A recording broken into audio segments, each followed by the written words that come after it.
नमस्कार, बुलेटिन लेकर मैं हूं आपके साथ संदीप निरंजन सरकार। रुख कर लेते खबरों का। कालावाली के गांव रोड़ी में बीजेपी ने जनसभा का आयोजन किया, जिसमें सीएम नायब सिंह सैनी समेत पूर्व सीएम मनोहर लाल ने शिरकत की। इस मौके पर सिरसा से सांसद सुनीता दुग्गल, सिरसा से बीजेपी उम्मीदवार अशोक तंवर समेत तमाम नेता मौजूद रहे। इस मौके पर मीनू बेनीवाल ने बीजेपी की सदस्यता ली। पूर्व सीएम मनोहर लाल ने उन्हें पटका पहनाकर पार्टी की सदस्यता दिलाई।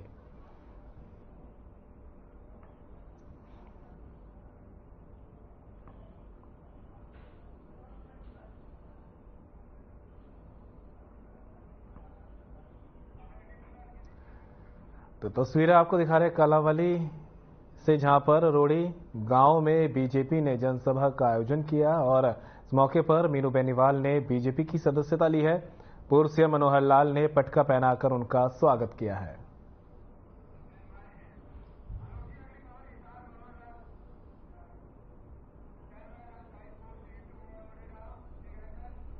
हरियाणा के पूर्व सीएम मनोहर लाल हिसार के दौरे पर रहे, जहां उन्होंने कहा कि बीजेपी की सरकार ने 9.5 सालों के दौरान प्रदेश में व्यवस्था परिवर्तन करने का काम किया है, जिससे जनता को साफ और स्वच्छ प्रशासन दिया जा सके। इससे सब पहले सब कुछ पुराने ढर्रे पर चल रहा था। सीएम ने कहा कि जब हमने साल 2014 में सत्ता संभाली तो प्रदेश में निराशा का माहौल था, जिसे बदला गया। रैली का वो तो लोकसभा का चुनाव ही है, इसलिए आज के हमारे भ्रांति तो सारे हो सकते हैं, लेकिन वो क्या कहते हैं, बनना दूल्हा दूल्हा बड़ी उम्र हो, लेकिन इस शादी के दूल्हा तो यही है।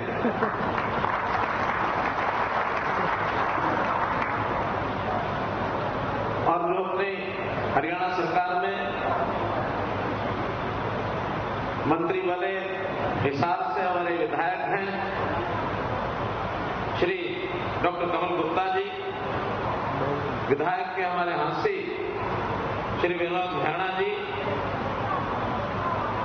ऐसे ही वीर चक्र प्राप्त सेना के अंदर सेवा करते हुए आज अपनी पार्टी का काम कर रहे हैं कैप्टन भूपेंद्र सिंह जी, पार्टी के महामंत्री श्री सुरेंद्र पूनिया जी, पार्टी के जिला अध्यक्ष आशा केदर जी।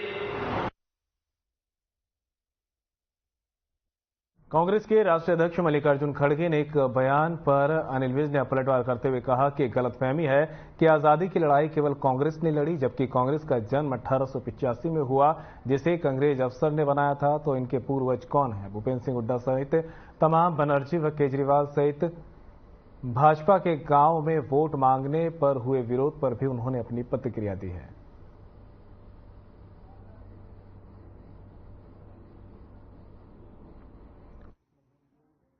मोदी जी तो आज भी जीते हुए हैं, 10 साल प्रधानमंत्री रहे हैं। किसको अंदर किया भाई?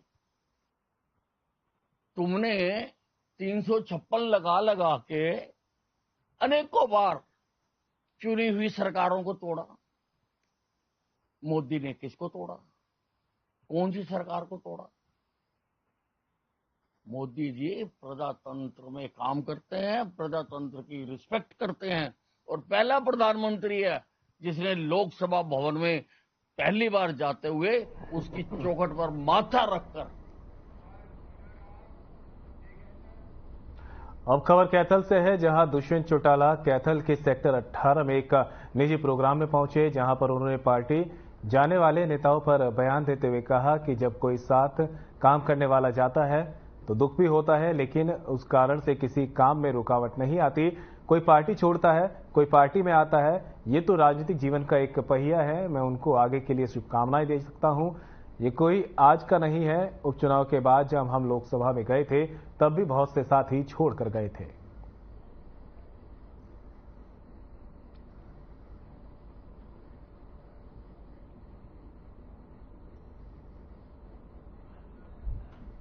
कोई साथ काम करने वाला जाता है, जरूर दुख भी होता है, मगर राजनीतिक जीवन के अंदर उससे आपके जो काम है, कार्य है, उनमें रुकावट नहीं आती।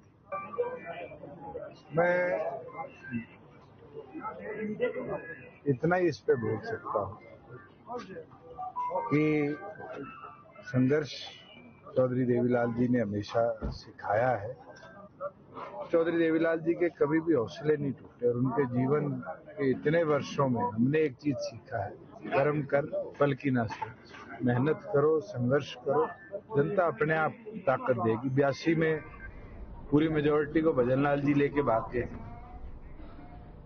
लोकसभा प्रत्याशी खजान सिंह के कार्यालय का उद्घाटन कर्नल सिंह जनरल सख्तर शिरोमणि अकाली दल अमृतसर की तरफ से रिबन काटकर किया गया। शिरोमणि अकाली दल अमृतसर से पहुंचे कर्नल सिंह ने जनसभा को संबोधित करते हुए कहा, गुलाचिका के क्षेत्र को एक लोकल प्रत्याशी मिला है जो लोगों के लिए हितकारी है। उन्होंने जनता के लिए कई आवाज उठाई है और भलाई के कार्य किए हैं। साथ ही बीजेपी पर भी उन्होंने जमकर निशाना साधा।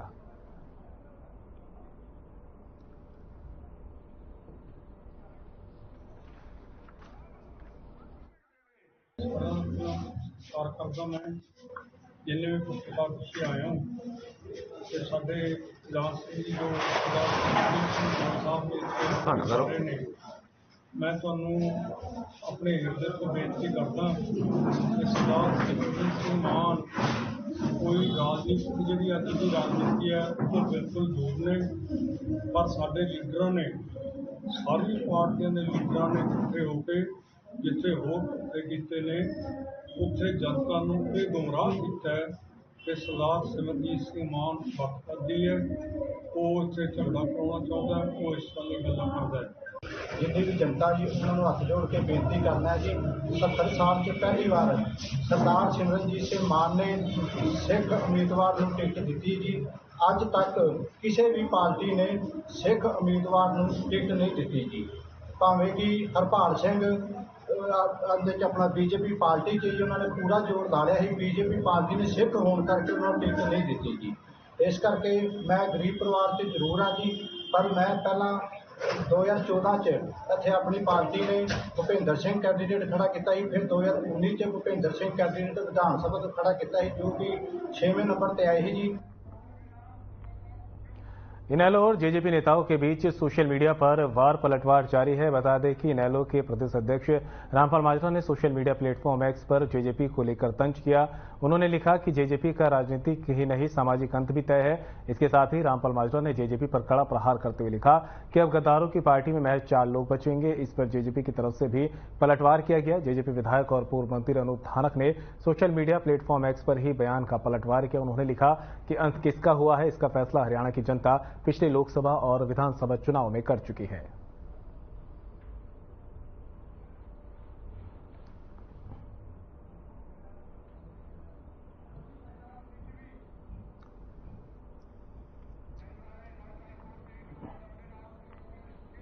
फरीदाबाद के अनखीर गांव में कुत्तों से बचने के लिए भाग रही गाय ने 70 साल की बुजुर्ग को टक्कर मार दी। ये पूरी घटना वहां लगे सीसीटीवी में कैद हो गई है। स्थानीय लोगों ने बुजुर्ग को अस्पताल में दाखिल कराया।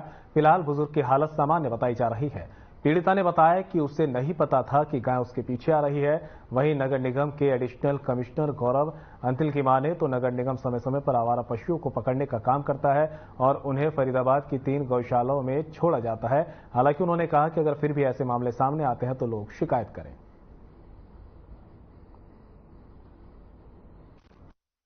यहाँ पे एक छोटा सा प्रोग्राम था, उस प्रोग्राम में वो शरीक होने आई थी और यहाँ से एक गाय भागती हुई आई थी।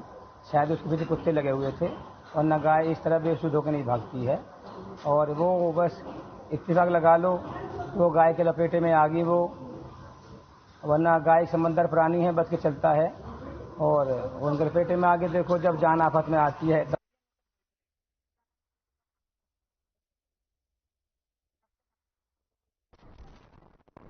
देखिए, हमारी एक special stray animal catching squad है जिसमें हमारे एएसआई हैं जो उसका कार्य देखते हैं। 2 व्हीकल्स हमने स्पेशली इसी के लिए डिप्लॉय किए हैं। जहां कहीं भी इस तरह की स्ट्रे एनिमल्स या आवारा पशुओं की शिकायत आती है तो तुरंत हमारी गाड़ियां जाती हैं। 3 गौशालाएं हैं, एक है सूरजकुंड रोड पे गोपाल गौशाला, एक मवई नहर पार और तीसरा ऊंचा गांव बल्लभगढ़। 3 गौशालाओं से हमारा टाइप है। उनको हर महीने वित्तीय सहायता भी देते हैं ताकि वो जो भी इस तरह का गोवंश हम वहाँ बेचते हैं उसके चारे वगैरह की वो समुचित व्यवस्था कर पाए। हर साल की तरह इस बार भी गेहूं की खरीद सीजन की शुरुआत में इंद्रिया अनाज मंडी में पवित्र हवन यज्ञ करवाया गया, जिसमें मंडी के सभी आड़ती, मुनीम, ठेकेदार और लेबर के लोग मौजूद रहे। सभी ने पवित्र हवन कुंड में सफल सीजन की कामना करते हुए आहुतियां डाली है। इस मौके पर सभी मंडी के आड़ती भी मौजूद रहे। गेहूं के सीजन की शुरुआत में हर बार की तरह इस बार भी मंडी में हवन यज्ञ करवाया गया। तो हमारे एक परंपरागत प्रोग्राम है। जैसे हर साल हम गेहूं का सीजन शुरू होता है तो हवन का यज्ञ का प्रोग्राम किया जाता है। जैसे आज हमारी खरीद भी शुरू होनी है गेहूं की, और सीजन से पहले हमने हवन कराया। आज बहुत बढ़िया रहा है, देखने सारे आरती सब भाई खुश हैं और हमारे किसी काम में बाधा न आए। परमात्मा की कृपा बने, माँ भगवती की कृपा बनी रहे और प्रशासन और सब मिलकर सारा कार्य सुचारू रूप से चले, यही कामना के साथ हमने आज ये हवन किया है। और ये जो हवन चल रहा है हर साल चलता है, परंपरा से चलाया पिछले 20-25 साल से, तो मैं भी लगातार देख रहा हूँ। ये चैत्र मास में नवरात्रे जाते हैं, उसके होता है पहले या दूसरे नवरात्रे करते हैं सीजन से पहले, ताकि मंडी में काम जो है ना सुचारू रूप से चलता रहे, किसी प्रकार की बाधा न आए। प्रशासन से मिलकर जमींदार के लिए, ठेकेदारों के लिए, लेबर के लिए, आड़ती भाइयों के लिए, सबकी सुख शांति के लिए यह हवन कराया जाता है। तो सुख शांति से ठीक तरह बिके और हजारों की संख्या में लेबर लोग यहाँ पर आकर के ठहरते हैं, वो ठीक प्रकार से रहे और जो सरकार की व्यवस्था ठीक प्रकार से चले, उठान ठीक रहे, सभी आड़ती भाइयों का अच्छा कारोबार चले, सभी का सक्षम हो और सभी में सुख शांति हो, ऐसा मन में आस्था के साथ इनमें नवरात्रों में हम सारे इकट्ठे होकर के सारे भाई आड़ती भाई। कस्टम विभाग में नियुक्त एक अधिकारी पर महिला डॉक्टर ने दहेज के लिए प्रताड़ित करने का आरोप लगाया है। डॉक्टर ने अपनी शिकायत में कहा कि कस्टम अधिकारी न केवल उसको बल्कि उसकी बेटी को भी परेशान करता था। इसके साथ ही महिला ने अपने पति पर मारपीट का आरोप भी लगाया।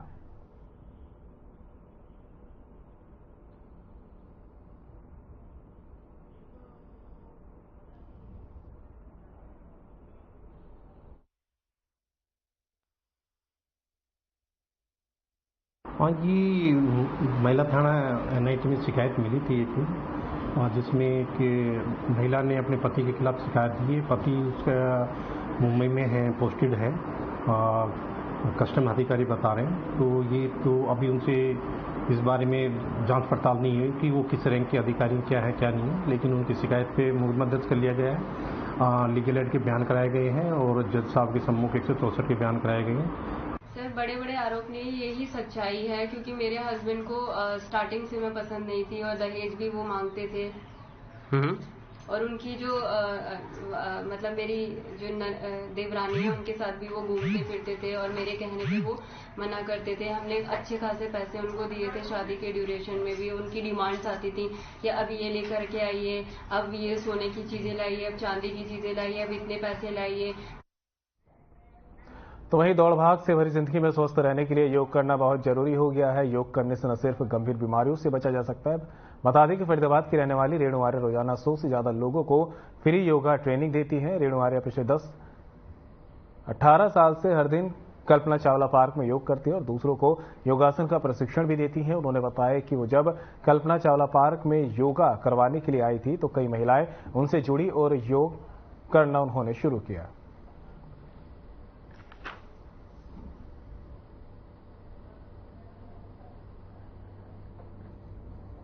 नैनू जी, योगा कर रहे हैं, कितना फायदा आपको योगा से मिला है? योगा से मुझे बहुत फायदा है, मैं एकदम फिट हूँ और ये क्लास लगभग मेरी नज़र में 15 साल से चल रही है। अच्छा। और अब फिलहाल बहन जी करा रही हैं, रेणु आर्य, बहुत अच्छा योग कराती हैं और बहुत ही बल्लभगढ़ के बहुत ही लेडीज बहनें और जेंट्स भी, बुजुर्ग भी, बच्चे भी सभी आते हैं और योग का पूरा फायदा उठाते हैं। रेखा जी, योगा से कितना फायदा आपको मिला स्वास्थ्य में? 100%, 100% सकारात्मक ऊर्जा हमारे अंदर आती है। कब से कर रहे हैं आप? करीब 15 साल हो गए। 15 साल हो गया। कोई बीमारी या कोई ठीक हुई है अभी कोई? हाँ, BP कंट्रोल रहता है इससे। अनुलोम विलोम जो हम मैडम क्लास में आके करते हैं उससे हमारा BP कंट्रोल में रहता है।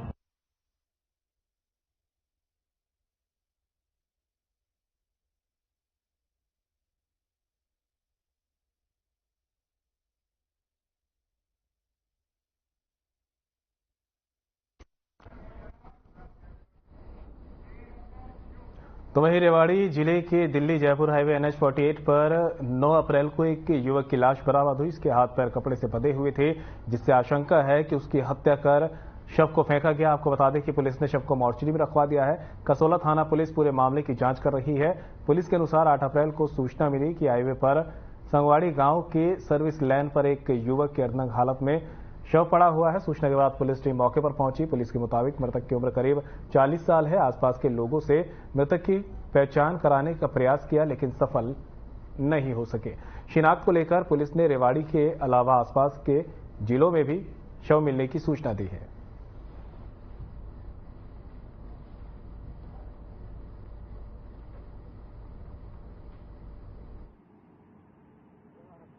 सीमेंट की प्लेटें पड़ी हुई हैं। उन प्लेटों के पास जो है एक डेड बॉडी एक यंग जेंट्स की जो मिली है, जिसमें उसके हाथ और पैर जो ना हाथ जो उस मफलर से और पैर जो ना कमीज से बंधे हुए हैं और गले में चुन्नी से जो है ना उसको गले में चुन्नी बंधी हुई है, जिसे टाइट करके उसको जो मर्डर करके कहीं और उसकी डेड बॉडी यहाँ डाली गई। सर किस तो नहीं बता सकते भी को कौन हो सकता है। नाम श्यामपत सिंह है, गांव लादुआ से गुजर मेरा गांव है। यहाँ पे TCI के पास में मेरा वर्कशॉप है। तो सुबह मैं अपने घर से और वर्कशॉप पे अपने पैदल जाता हूँ। तो अभी मैं आज सुबह में करीब 10:30 बजे जा रहा था अपने वर्कशॉप पे। तो यहाँ पर हाईवे के साथ में ये फ्लाईओवर के ब्लॉक की मतलब पड़े हुए हैं यहाँ पे अवैध रूप से। ये पहले किसी कंपनी का ये फ्लाईओवर का रोड का टेंडर था। कंपनी का टेंडर पूरा होने के बाद और वो इन ब्लॉकों को यहाँ रोड के साथ में रख करके चले गए। खबर नांगल से है, जहां एक व्यक्ति ने जहरीला पदार्थ खाकर अपनी जीवन लीला समाप्त कर ली है। आपको बता दें कि मृतक व्यक्ति एक सप्ताह पहले ही CRPF से रिटायर हुआ था। पुलिस मामले की जांच कर रही है। जहर निकालने के पीछे आखिर क्या कारण थे, आपको बता दें कि मृतक व्यक्ति बाइक पर सवार होकर एक दुकान के पास पहुंचा और दुकान के किनारे बैठकर उल्टियां करने लगा। देखते ही देखते उसकी मौके पर ही मौत हो गई। मामले की जानकारी स्थानीय पुलिस को दी गई। मौके पर पहुंची पुलिस आगामी कार्रवाई में जुट गई है।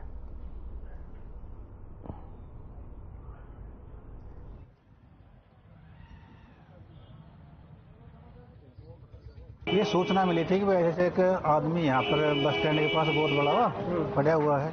तो यहाँ का देखा तो ये मृत अवस्था में था। इसका पता किया तो शिमला है, अपने राजस्थान बॉर्डर पे लगता हुआ, वहाँ का रहने वाला है। इसके परिवार से संपर्क हुआ भी वो आने लग रहे हैं। देखो आने के बाद इसकी अगली कार्रवाई की जाएगी। फरीदाबाद के पल्ला इलाके के पास बाईपास रोड पर एक 35 वर्षीय युवक की लाश मिली। जानकारी के मुताबिक युवक के सिर पर चोट के निशान मिले और उसके गले में फंदा लगाकर उसे मौत के घाट उतारा गया था। वहीं स्थानीय पुलिस और फोरेंसिक की टीम मौके पर पहुंची। बता दें कि युवक की अभी तक पहचान नहीं हो पाई है। वहीं आसपास के इलाके से लोगों को बुलाकर मृतक की पहचान करवाई जा रही है।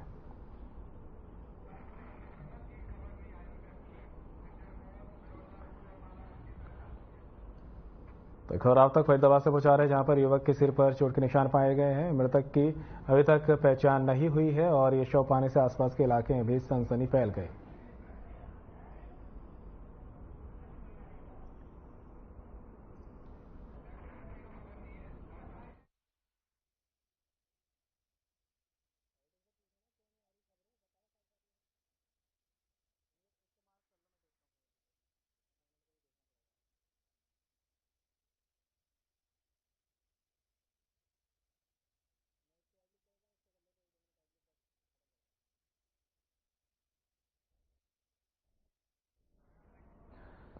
तो फरीदाबाद से आप तक ये खबर पहुंचा रहे हैं, जहां पर युवक के सिर पर चोट के निशान मिले थे और उसका शव मिला है। मृतक की हालांकि अभी तक कोई पहचान नहीं हो सकी है। फिलहाल पुलिस को सूचना दे दी गई है। पुलिस मौके पर पहुंची है और जांच में जुट गई है। पता लगाया जा रहा है कि युवक कौन था, कहां का रहने वाला था और आखिर इसका शव यहां पर कैसे आया है। देखने पर हत्या की वारदात से जुड़ा मामला लग रहा है, क्योंकि सिर में भी चोट के निशान इस शव पर पाए गए हैं, जिसके बाद पुलिस अब हत्या के एंगल से भी जांच कर रही है।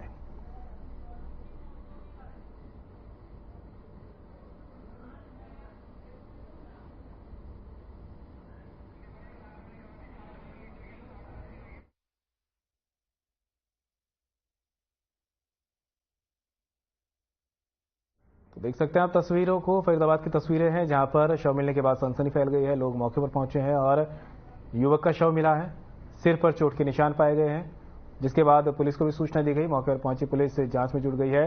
हालांकि अब शवों की पहचान, जो शव मिला है यहां पर, उसकी शिनाख्त में पुलिस जुट गई है। कहां का ये युवक रहने वाला था और यहां पर इसका शव कैसे पहुंचा, एक बड़ा सवाल लगातार पुलिस के लिए भी बना हुआ है। प्रथम दृष्टया ये हत्या का मामला सामने आया है, क्योंकि शव के सिर पर चोट के निशान भी पाए गए हैं, जिसको देखकर ये साफ है कि उसकी हत्या की वारदात को अंजाम दिया गया है। हालांकि सच पूरा क्या है और किसने इसे मौत के घाट उतारा, युवक कहां का रहने वाला था या उसका शव कैसे पहुंचा, ये तमाम सवाल खड़े हुए हैं, जिनका जवाब पुलिस ढूंढने में लगी है। पुलिस हालांकि मामले की जांच में जुट गई है।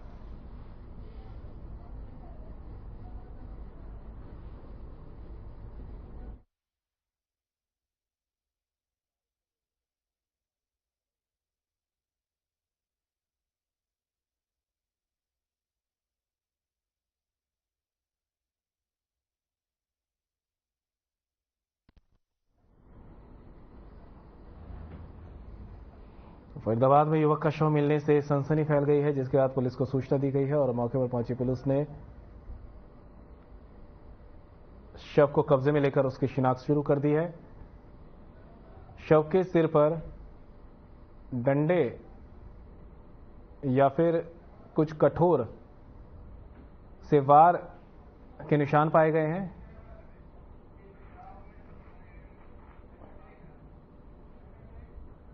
जज्जर जिले के एक गांव में एक विवाहिता की डिप्रेशन में आने के बाद उपचार के दौरान मौत हो गई है। मृतका का नाम ज्योति बताया गया। पुलिस की जांच अधिकारी के अनुसार ज्योति की शादी 4 साल पहले चरखी दादरी के गांव आदमपुर डेयाड़ी में हुई थी। मृतका का पति बीएसएफ में कार्यरत था। आरोप है कि शादी के बाद से ही उसके ससुराल के लोग महिला को कम दहेज लाने के चलते तंग कर रहे थे। ससुराल के लोगों की प्रताड़ना से तंग आकर महिला डिप्रेशन में आ गई और बाद में उसे उसके परिवार के लोग मायके लेकर आ गए। यहाँ काफी दिनों तक उसका इलाज चला, लेकिन उपचार के दौरान उसकी मौत हो गई। ज्योति के मायके वालों का आरोप है कि ज्योति ससुराल के लोगों की प्रताड़ना का शिकार हुई है और इसके चलते डिप्रेशन में आई, जिसके चलते उसके ससुराल के लोग ही इस मौत के जिम्मेदार है।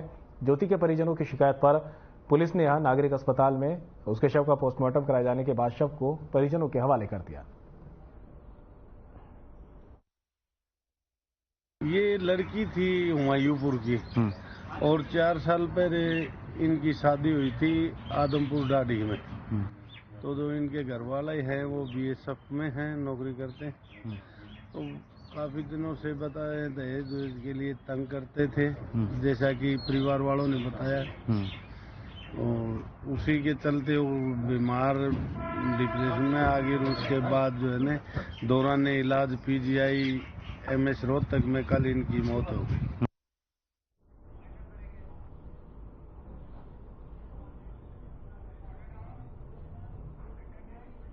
फिलहाल वीडियो में मेरे साथ इतना ही। दीजिए इजाजत, नमस्कार।